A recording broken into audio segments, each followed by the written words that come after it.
The following Facilities Management Insight was filmed at the NFMT Conference and Expo. The lady's question was on intermittent leave, which, as an employment attorney, it essentially keeps me in business.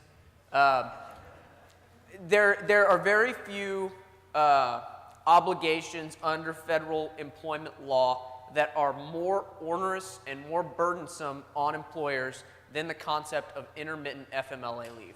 So, and just as a bit of background, as I'm sure most of you know, most people think of FMLA leave, they think of pregnancy. And it certainly is for pregnancy, but it's for many other qualifying conditions as well.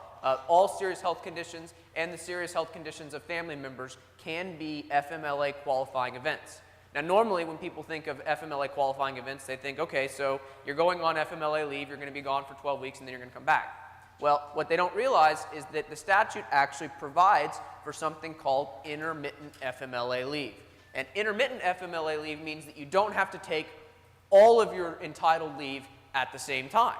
You can actually break it up. And unfortunately, you can break it up into very small increments, oftentimes as little as 1 day. So you can have an individual in exactly the circumstance that the woman mentioned, which was, I have an employee who has an asthmatic child, and she needs FMLA leave every Monday and every Friday of every work week.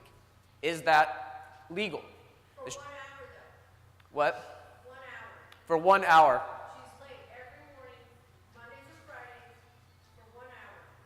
On Mondays and Fridays only. Yes. That is extremely onerous. Unfortunately, she is entitled to do that. There's not, I wish that I could tell you that there was, this is one of, I think, from the employment side, this is one of our biggest complaints about FMLA. As you can imagine, intermittent leave is also an area where you see the greatest amount of employee abuse. So really, your only real remedies in this, they're limited and they're not perfect, but I'll give you what you have. The employee, in this case the female employee with the asthmatic child, is required to maintain a medical certification of that qualifying event on file with the company, and the company is entitled to have that certification renewed every 6 months. So that really is your only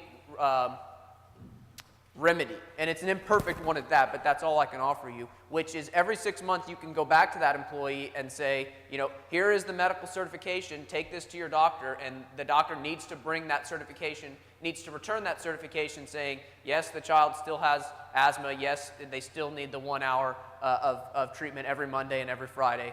And if that happens, then a couple other things to keep in mind, though, is that, you know, that she is using FMLA leave. At some point, that FMLA leave will be exhausted for the year.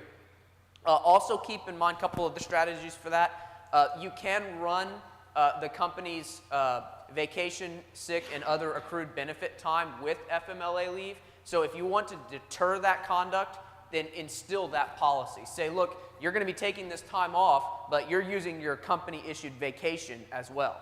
Keep in mind, most of the time vacation is paid, a paid benefit, so if you are required, FMLA is unpaid, obviously, so if you're requiring the employee to run their FMLA leave concurrently with their vacation time, then you will have to pay them for that time because you're essentially paying them for their vacation.